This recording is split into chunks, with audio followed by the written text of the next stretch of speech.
I like elephants and God likes elephants. Here's a realistic elephant.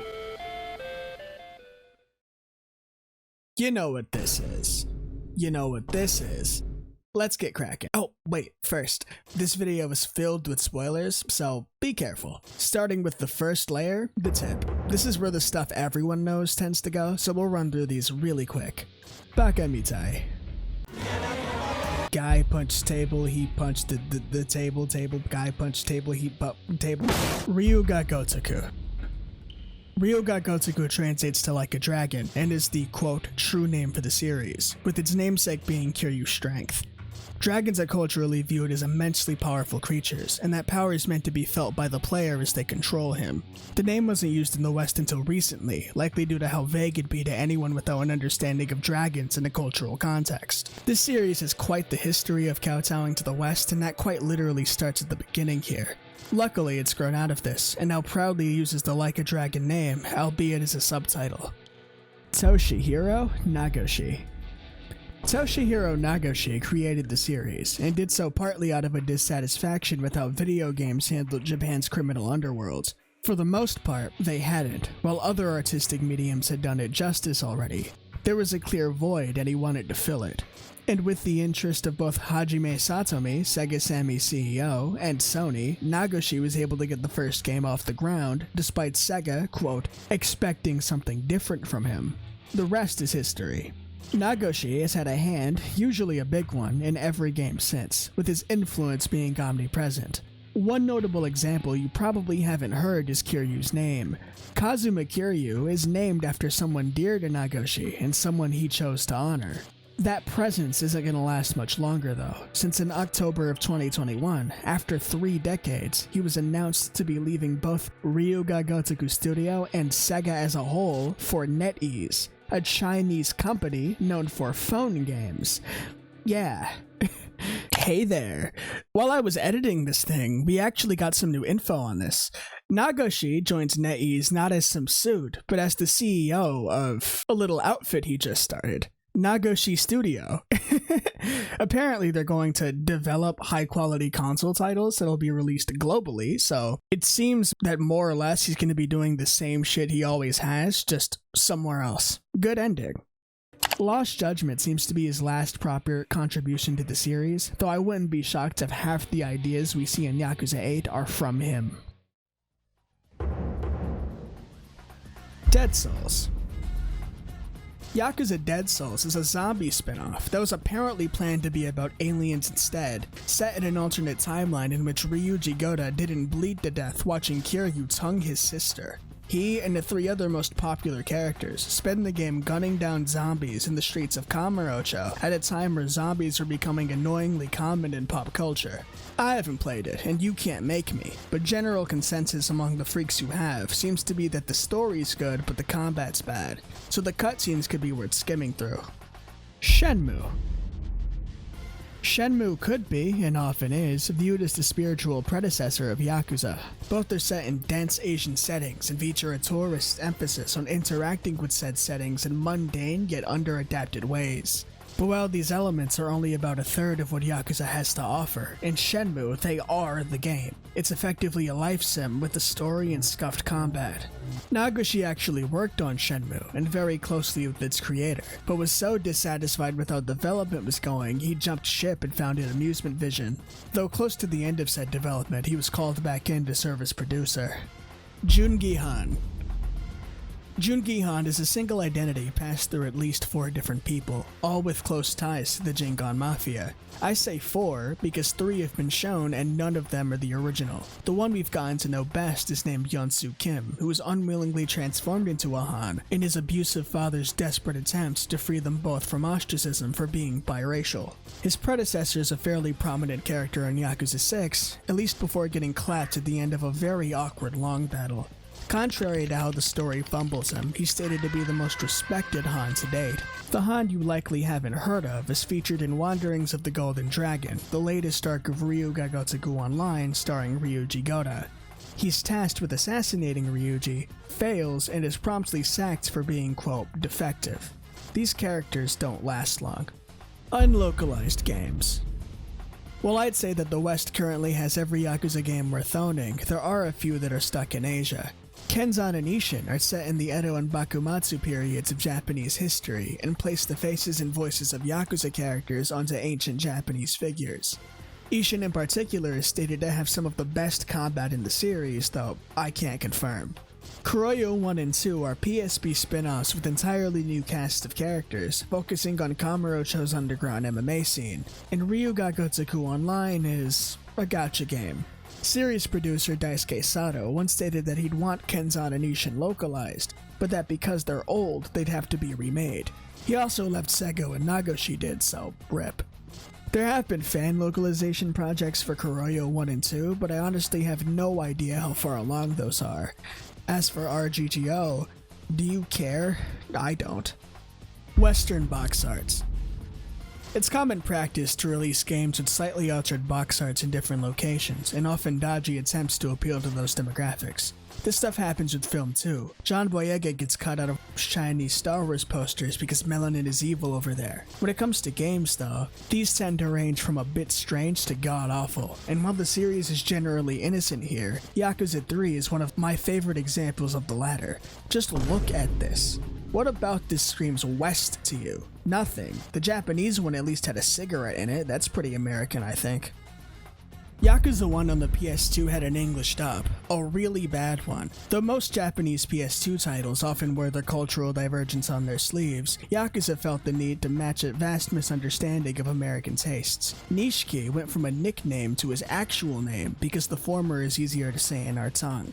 The script is about as edgy as a 2015 4chan raid and makes a near complete mockery of the original material. Just listen to this shit, it's godlike. How many times I gotta tell you, I'm not Yakuza. You retarded or just deaf? Fuck you! You son of a bitch! Go! Kill this arrogant motherfucker! My personal favorite thing about this dub is Nishiki, specifically the lines he has in the middle of his boss fight. You know, the final boss fight. Bring that shit, Kazuma! What, you think you're better than me? Come on, fucker! 10 years in the joint made you a fucking pussy! Were you someone's prison bitch? Nothing captures the essence of this sad little man better than these lines. Mark Hamill, you know, Star Wars Joker baby, played Majima in the Yakuza 1 dub. There's even footage of him in the studio recording his lines. I'm doing this because he disrespected you. He didn't remember though, others had to jog his memory. That's it, that's the entry. It's the best one so far. Real actors. These games tend to use the likenesses of real actors, typically because sad actors are really popular locally.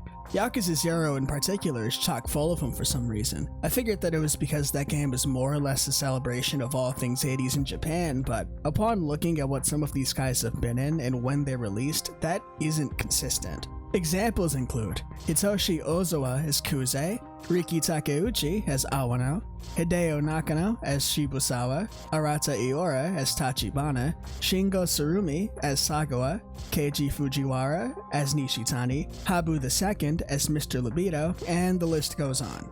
Zero did this more than any other entry, but there were examples of it in all of them. My personal favorite example is Eri Kamitaki, who played, you guessed it, Eri Kamitaki. Why? Because she actually got into 7 after winning a special audition contest to be, quote, Ichiban's female co-star. I repeat, co-star, only to not feature in cutscenes.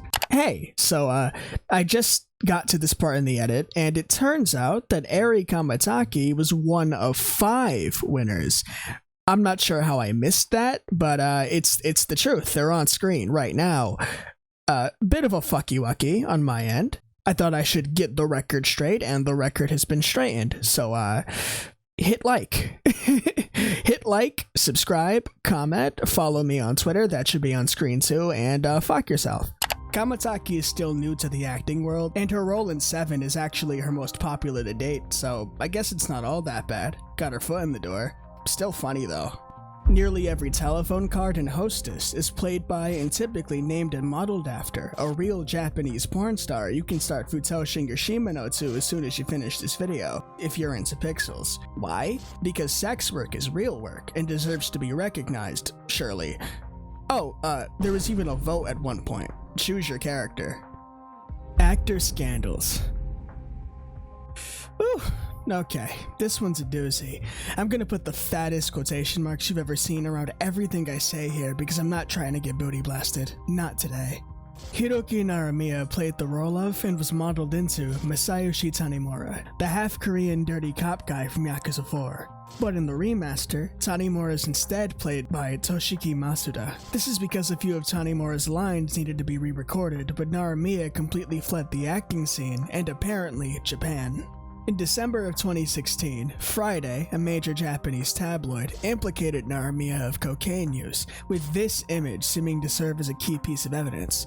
There's a huge problem though. What he's sitting with here, yeah, that's not coke. It's candy. Powdered candy that you typically stir into a glass of water. As you would, Naramiya denied the claims, and a week later took a drug test that came back negative, but Friday just wouldn't let up. They claim to have an audio recording of Naramiya asking for cocaine in the form of saying "shoddy," a pseudonym for cocaine.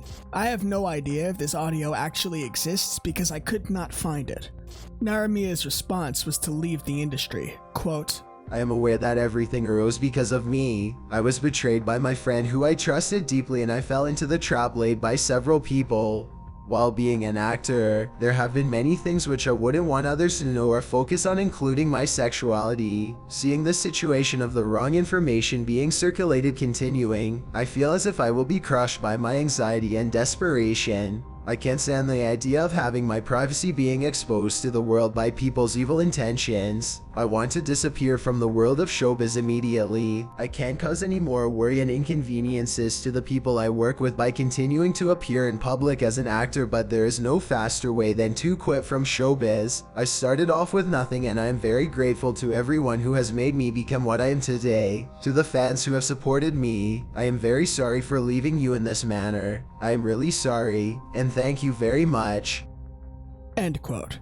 Many cite this as an example of just how harsh Japan is on drugs, and while I'm sure that's true, I walk away from this largely realizing just how far Japanese tabloids are willing to go for the sake of story. Though Naramiya's acting career is done so, he seems to be doing just fine. Apparently lives in Amsterdam and even has an active Instagram account.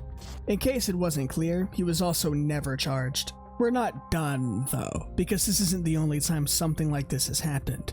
Pierre Taki, the original face and voice of Judgment's Kyohei Hamura, pled guilty to cocaine use. The guy actually did it. Quote, There is no mistake. I was not strong-minded enough. Taki played Olaf in Frozen, and upon this news, home releases of the movie were pulled from shelves. He was even patched out of Kingdom Hearts 3. Most notably to you, though, is his complete yoinking out of Judgment. Both his voice and face completely replaced. Though if you're really big on fighting cancel culture, I guess you could mod him back in. There's also Nagamo's actor, Hiroyuki Miyasako. Guy was apparently caught at a party hosted by someone with ties to organized crime.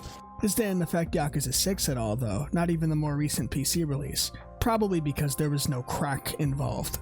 Live action adaptations. The Yakuza series has been adapted into live action 3 times too many. There's the 2007 Miike film that features a really heavy focus on Majima for some reason. Kinda like what this guy said, it's like Majima directed a movie about the events of Yakuza 1 and made himself the star. Nagoshi also plays Jingu in it and gets snipes. I wouldn't be shocked if it was his idea. There's also the stage play.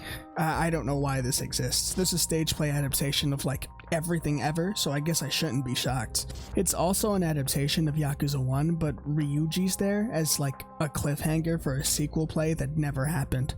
Kuroyo got 2 live action adaptations as well, but for what audience I have no idea. Digital only Yakuza 5.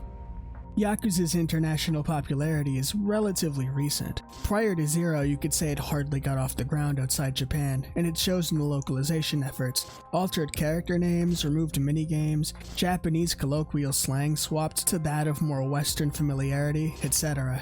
Prior to Zero's explosion in popularity, the series hardly had the confidence to just let its nuts hang, and it's because it hadn't proven itself yet. to the point that Sega nearly gave up after Dead Cells of all games flopped, and Yakuza 5 almost didn't come here. When it did, the localization was such a beast of a task that it came 3 years late and was made digital only to cut costs, not to mention the fact that the PS3 was on its last legs in 2015.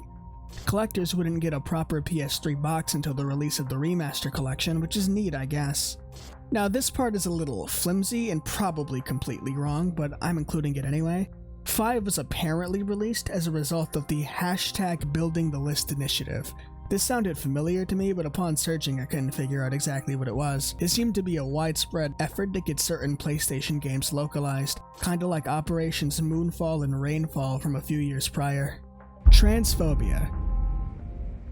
Yakuza 3's original localization is about the bleakest we've ever gotten. Returning are the altered character names and colloquial slang, but now gone are 22 sub-stories and 4 minigames. Yakuza 3 was particularly low budget, and the localization seems to be the biggest corner cut. Luckily, the game was entirely relocalized for the Trilogy remaster, and most of what was cut has since been re-added. Some things were left behind though, and among them includes this character, Michiru. Though the game insists on referring to them as either he or it, that only makes them a caricature of two things at once. I really hope I don't have to spell it out for you. Michiru is a sex-crazed maniac who attempts to, and can potentially, sexually assault Kiryu, a clear stereotype of both gay men and trans women, and it makes for some of the most egregious shit I've ever seen in my life. Some things that were considered okay at the time are not as good as the current moral values, said Nagoshi. This series has always been, and will likely always be, written by old Japanese guys, and to this day that still bleeds into the script sometimes. Let's be real, it's not like they know how to write cis women either.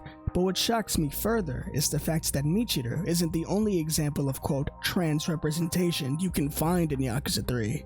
Ayaka, modeled after real trans personality Ayana Tsubaki, is handled with relative grace. This is like the complete polar opposite of what I just showed you, and I'm baffled that it's in the very same game. If you haven't watched the whole scene before, please do, it's super wholesome. Mafia City collaboration. On December 8th, the Mafia City Twitter account announced an official Yakuza collab for some reason, including 4 vigilantes, which I guess are the characters you can use. I don't play shit mobile games, okay? And just look at this. What the fuck is this? This looks like garbage. Does Sega even know about this? I wouldn't be shocked if they didn't. Virtua Fighter collaboration. On December 7th, it was announced that Virtua Fighter 5 Ultimate Showdown was getting a Yakuza costume pack for some reason.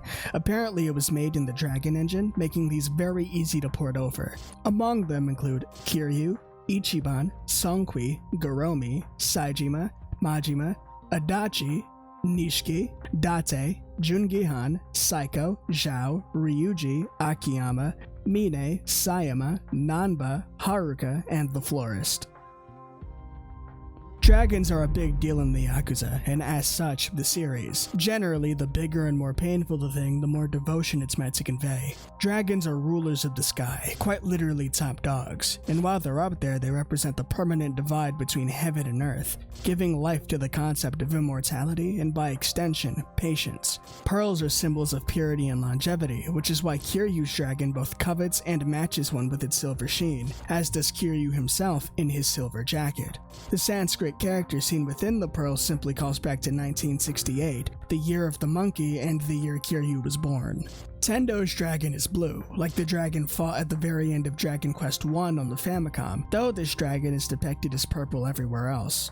With Ichiban being a massive Dragon Quest fan and Tendo serving as 7's true final boss fight, this could be an intentional callback. Ichiban's dragon isn't a dragon, it's a dragon koi. The koi to dragon legend depicts a koi swimming to the very top of a waterfall and being transformed into a dragon as a reward for its tenacity. Ichiban's tattoo represents a transformation not complete but imminent. In Ryuga Gotoku Online's version of events, both he and Sawashiro decide to get Dragon Koi tattoos in representation of the fact that they both hope to match Arakawa one day, though in 7 it's simply waved away as a concession Ichiban had to make due to not being worthy of a true dragon when he got it. Beyond dragons, we have Saijima's tiger, tigers being viewed as rivals to dragons who are equally as powerful but in different ways. Then there's Mine's tattoo, that of a Kirin, incredibly protective creatures that only appear when a powerful and benevolent leader needs them most. My personal favorite though is Majima's Hanya, the Hanya being a woman turned demonic after having been consumed by rage or sorrow.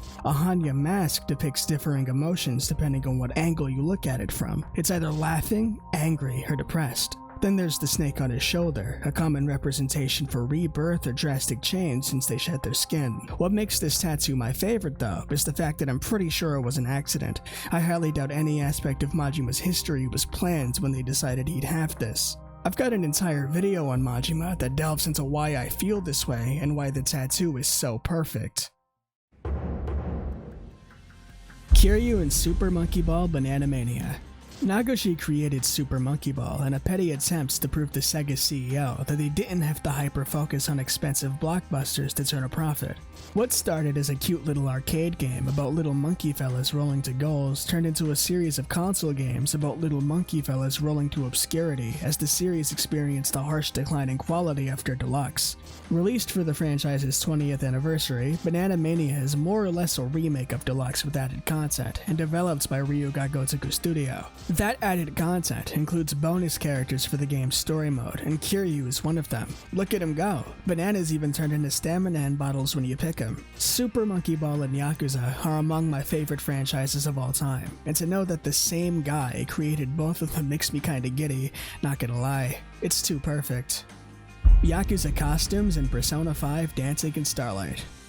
Yeah, these exist. As you see, we've got Joker as Kiryu, An as Majima, Makoto as Saejima, Ryuji as Ryuji, Yusuke as Akiyama, Haru as Haruka, Futaba as the Florist, and Morgana as Sonic. Why do these exist? Why not? Install screens. Install screens are funny little screens that you have to sit through whenever booting certain games for the first time.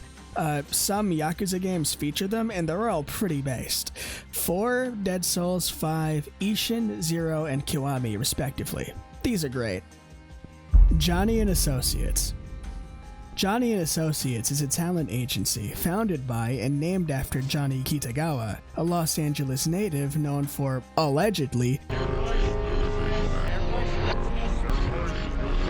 again, this is alleged. I wasn't there. I don't know the truth. He's dead now, and you can comment S to spit if that Daigo's your dojima. But left behind is an agency that specializes in so-called multifaceted talent. Basically guys who can both sing and dance. Among these multifaceted men is Takuya Kimura, known to you for playing the role of Takayuki Yagami in the Judge duology, and known to Japanese locals for being inescapable. Johnny's has a hefty reputation for practically guarding their talent from the outside world, to the point that photos of said talent couldn't even be found on their own website until a point. They'll carve faces out of magazines and forbid social media accounts. Kimura wasn't allowed one of his own until 2019. At this point, you likely know the drama. Sega wants Judgment PC ports, but Johnny's is against Kimura's face being easily accessible by modders, which is funny because they already have it. This story has 4 potential endings. Either Johnny's plays ball and we get Judgment on PC, Sega caves and gives up on Judgment on PC, Sega gives up on Judgment completely or cuts ties with Johnny's, leaving them to either recast Yagami or write him out. RGG claims to want to honor Judgment in the future, but we have no idea what this means. Just put Greg Chun's face on him. Throw a beard on too. Say that's why he looks so different. Yakuza on Wii U. On the PS3 in Japan existed HD remasters of both Yakuza 1 and 2. These were never localized, but were eventually ported to the Wii U for some reason. Also Japan exclusive. Majima no Majirock. Majima no Majirock is a karaoke song from Koreo 2 that uses Majima's voice. It's one of my favorites. Have a listen.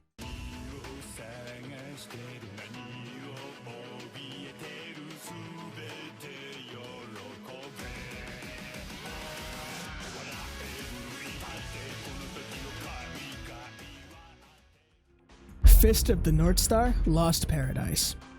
This is a Fist of the North Star game, sort of in the vein of the Yakuza Samurai games in the sense that they feature the voices of Yakuza characters on Fist of the North Star characters, and it even has Kiryu as an alternate skin for Kenshiro. The most notable thing about this game for me, though, is the fact that it has the best version of Receive You, Majima's theme, that exists. Have a listen.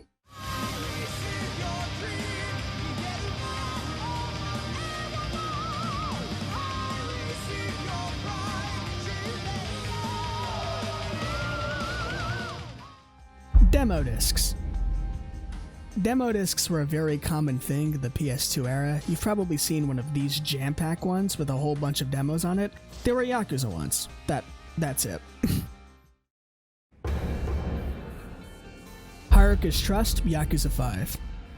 Haruka's Trust is a common mechanic in all the games in which small Haruka is with you. She asks you to do things, you do them, the bar goes up, you get a reward every time it hits the top. This mechanic is in Yakuza 5 too, despite its plot making it impossible. It's premium adventure only though. Some of the conversations here are adorable. Joy. Okay, so I randomly stumbled upon this while putting the Iceberg together and thought it'd be a cute little addition. Call me a bit selfish. This confusingly pretty doctor lady from Yakuza 0 is named Joy in the files, which at first glance might seem like a Pokemon reference, you know, Nurse Joy. Turns out, Joy, spelled J-O-I, translates to female doctor in Japanese. For some reason, the series is full of these strangely detailed female NPCs who don't even have names. Like, why they look so good? There's no reason for it. Questionable Kiwami 2 alterations. This segment was originally going to be about both Kiwamis, but Kiwami 1's far more innocent, and has too few questionable changes to be worth an entry, I think. Shimano Shakedown's really bad, probably the worst thing about that game, but everyone knows about that, so... Kiwami 2, though, is about as sloppy as a remake can get without being outright worse than the original in every way, with its most egregious changes making it the most soulless Yakuza game yet. From minor changes, like the removal of background NPCs or reflective floor from this Ryuji fight, to the complete yoinking of evening. You know, the time of day, evening, it's just gone. There's also Shinsaicho, the third area, one set during an investigative point in the story that's rendered boring as paint when done in Sotenbori. Heat-auras weren't a super common thing in the first two Yakuza games, but Kiwami 1 at least had the sense to diversify the palette a bit. Kiwami 2, red. All red everything, just like 6. Takashima's aged about 4 decades since the last time we saw him, completely ruining the entire purpose of his character. What was a young, calculated Yakuza showing the boomers who's boss is now just another one of them. The green filter gets a lot of shit, and while it does ruin a few scenes, it also enhances others, making the ending sequence before the fake-out look about as bleak as it is. The original game had no issue with this though. A few of the remixes are also really good. Outlaw's Lullaby is about as faithful as you could get. Bad Fortune Flower is great too, and while Amon originally only used Shindo's theme, here he's given the best version of Fiercest Warrior that exists.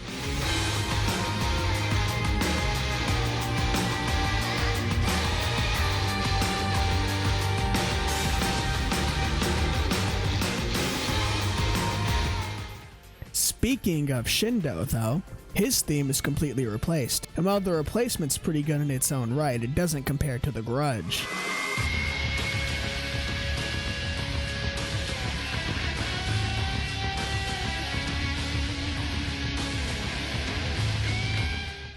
One song paints him with a threatening aura, the other portrays him as a cultured MILF hunter who just wants to get laid as much as his predecessor did. Yet another character butchered by a single change. Then there's Hayashi, a one-off nobody from the original now back with a vengeance, and given a theme that screams vengeance.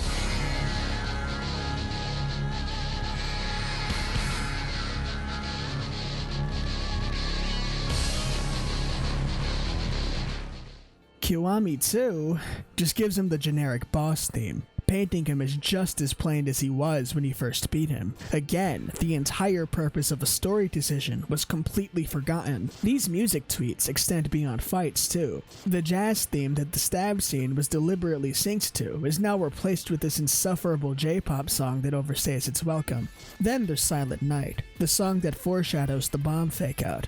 That night was silent because there was no explosion. Instead, we get the J-pop song again. This last complaint's probably the most controversial, but I'm not too keen on Kiwami 2's rendition of A Scattered Moment. Don't get me wrong, it's a beautiful song on its own right, but I don't think it fits that scene all too well. Kiryu and Ryuji's final fight takes place once they both accepted that they're going to die that night.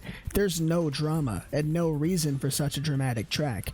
Just two guys who intend to spend their last moments doing the only thing they knew how, with the closest thing to a rival they've ever met. It's a circumstance filled with finality and calm acceptance, like that of an old man wasting on his deathbed reminiscing about the life he just lived. And the original track exemplifies this.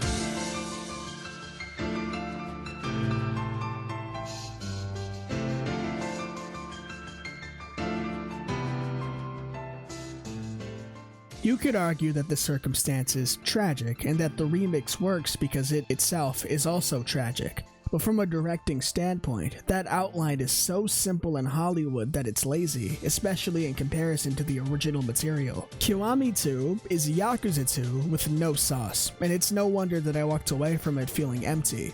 To this day, having played all of them, it still ranks at the bottom of my list. Yes, below 3 and 5. It's one of the dullest games I have ever played. Underplayed songs. The series has a real bad habit of this, playing really good songs once and in scenes that don't really warrant them. Get your ears ready, because I'm gonna play a few in a row and you'll probably remember them instantly.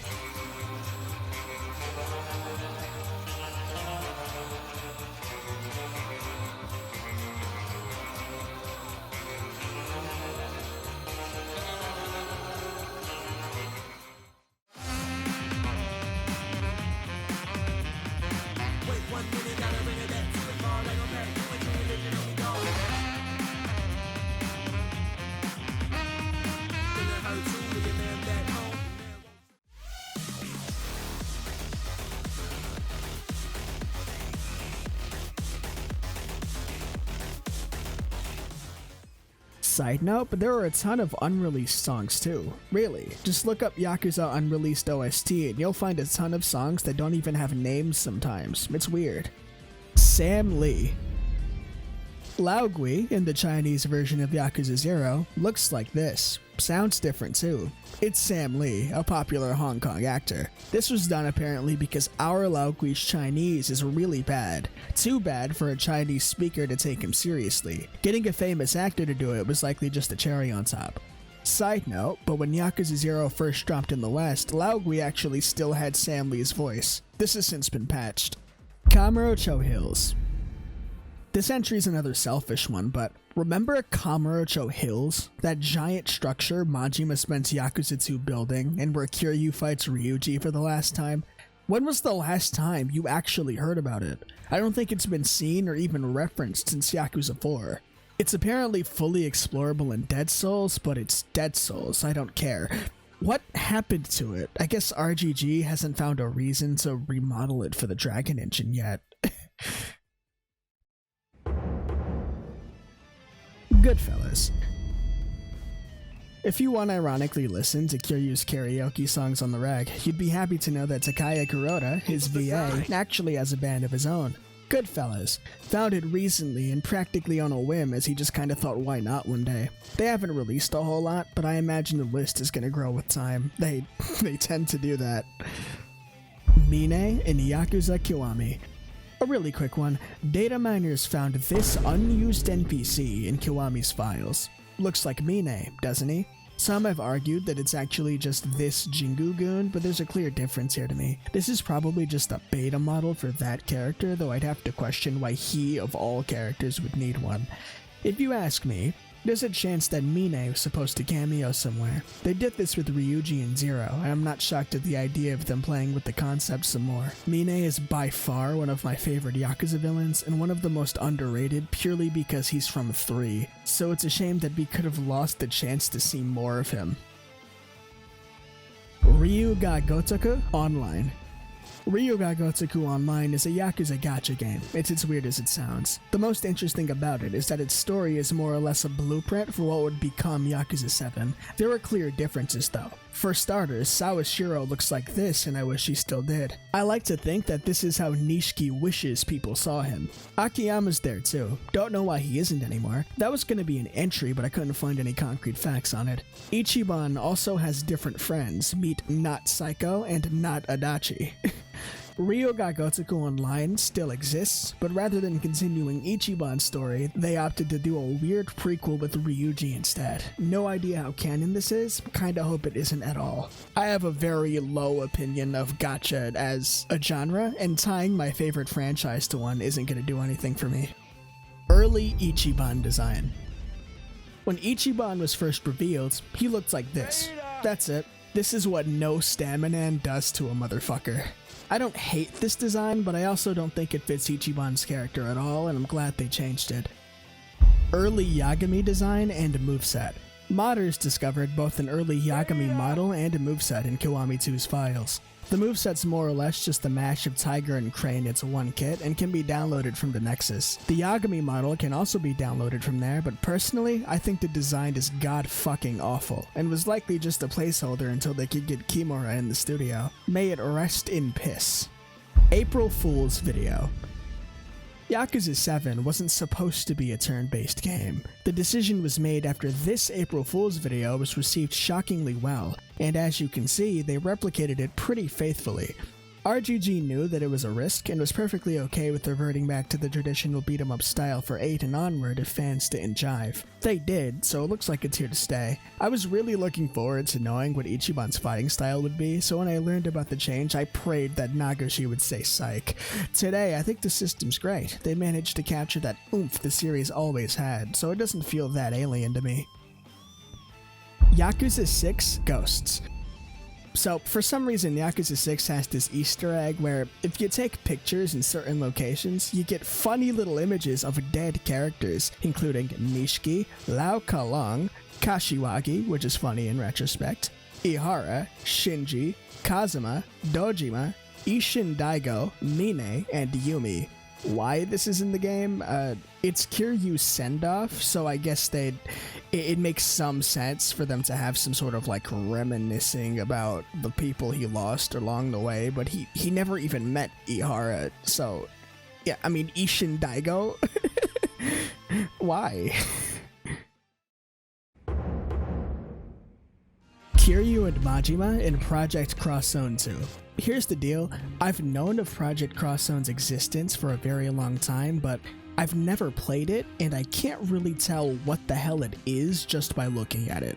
I know that it's the spiritual successor to Namco Cross Capcom and that Sega characters are in it. I also know that Kiryu and Majima are among these Sega characters in the sequel. Kamurocho is also a location in the game. Tekken 7's got some weird guest characters. I mean, Negan from Zombie Show and Noctis from the best Final Fantasy, to name a few. Maybe because I'm a Yakuza fan and lurk in Yakuza circles, but Kiryu seems to be the most widely requested character I've seen, and yeah, it seems perfect. Fight Man. Man fight. Good music. I've also heard him requested for Smash as well, and obviously I would have loved that. The official reason for his absence from fighting games like this is that these games have women in them, and Nagashi doesn't want Kiryu hitting women, even to the point that he'll never target Psycho or Eri if you bring them to fight him in 7. He can apparently hit women in Project Cross Zone 2 though. Ichibans. So, can somebody please tell me what the fuck is going on here? Is this like a character archetype? Why are there... Obviously, Eric Andre is a real person. We'll exclude him. But, like, this cannot be a coincidence. Is this an archetype? I don't... This is fucking crazy to me. Def Jam, Fight for New York. This isn't anywhere near as interesting as it sounds. The team behind Kuroyo and Kuroyo 2, or they co-developed it, I believe they're called Sin Sophia, also worked on Def Jam Fight for New York, and as a result, a lot of mechanics and animations from that game are present in Kuroyo. But if they do make a new Def Jam game, I sure hope Kiryu's in it. There are no women in that. Or are they? Are there? Fuck, are there? Binary Domain is a third-person shooter developed by Ryuga Gotoku Studios sometime after Yakuza 4 came out. It's apparently okay, but, I mean, according to 2012 IGN, it's a 7.5, but that's we're talking 2012 IGN. I don't know if I trust it. To me, this looks like the natural evolution of Dead Souls, but slightly less shit. Maybe it's good, I'll never play it. If you have, tell me. Characters more interesting than Yumi Sawamura. Characters More Interesting Than Yumi Sawamura is a Tumblr blog that posts characters more interesting than Yumi Sawamura. And by that, I mean literally every Yakuza character that exists. That is the account. That's the blog. They just post every character that exists while claiming to not be a hate blog. But that's okay. I think Yumi slander is justified. She is wet bread. She's a MacGuffin. And despite being so integral to the plot of Yakuza 1, she's not even in Zero. She's, quote, away at college, right? I think there's a broader point to be made here, though. The writing team at RGG has always been fucking awful at writing women, and the one time they kinda got it right with Kaoru Sayama, they immediately ditched her. They just got rid of the character. That was almost an entry, but I couldn't find any concrete info. After Kaoru, they just kinda stopped trying until, Yasuko and Park in 4 and 5, and both of those characters are just... They exist to be the subject of misery porn. They aren't characters, they are sufferers. Yoko Sawa's the same way. She was created to die. I think about that scene in 7 where Kiryu shows up and there's a shot that zooms out and Cinco is the only woman in the room. I understand why that's the case, but it's I understand why that's the case, but it's hilarious to me. Albeit, Cinco herself is a fairly enjoyable character. Saruki is cool. She has like 10 lines though. They seem to give a shit, you know, they seem to be trying to get better, but in my opinion, they honestly haven't. Makoto's watch. This is a callback to my Majima video, a video that you should watch after this one. If you ask me, that video fucks, okay? It's really good. This is a theory, or perhaps just a basic plot observation, that I propose in that video, but I never really get to substantiate. So I'm gonna do that now, in this one. So, in Yakuza 0, Makoto has this watch. It's broken. It used to play a remix of 24 Hour Cinderella, but it doesn't anymore. It can't sing like it used to. Majima himself is all but broken at this point. Saijima's locked up and he's a slave to Shimano and Sagawa. Shit sucks. Makoto decided to ditch the watch, to leave it behind as a memory, right as Majima's made the decision to protect her, a decision that he believes, falsely, is against Shimano's wishes. This is what Shimano wanted him to do because, you know, he's like 5 head, 2000 IQ. A little over halfway into the game, Majima meets Makoto again and tries to get her to fork the lot over to Shimano. He tries to coerce her, but she's a bad bitch and she doesn't want to do it. His goal is to remove her from the situation. He wants to protect her. In a way, he's found his purpose, right? He spends the entire game up until that point trying to figure out what to do with his life because his life is shit at the moment. And the very next day, when he finally decides to make some moves and he expects to see Makoto again, he takes the watch out. I don't know if it's still broken or if he fixed or replaced it at this point, but the point is, he's at the very least thinking of doing something with it, at the very same point that he finally understands what his purpose is. And at the end of the game, when he adopts his Nishitani Jr. persona, the watch is either fixed or replaced. I'm gonna go with fixed. It can sing like it used to. It's not broken anymore. He's not broken anymore. You see where I'm going? They're the same. Cut to Kiwami 2. They meet again. Majima's been crazy for like 97 years now, and Makoto's watch still works, but it's got this ugly strap on it. It's unrecognizable. Makoto preferred the old strap because it was, quote, more sophisticated. You could say that Grand Majima was more sophisticated. But the strap, it's just a cosmetic. It has no bearing on how the watch actually works.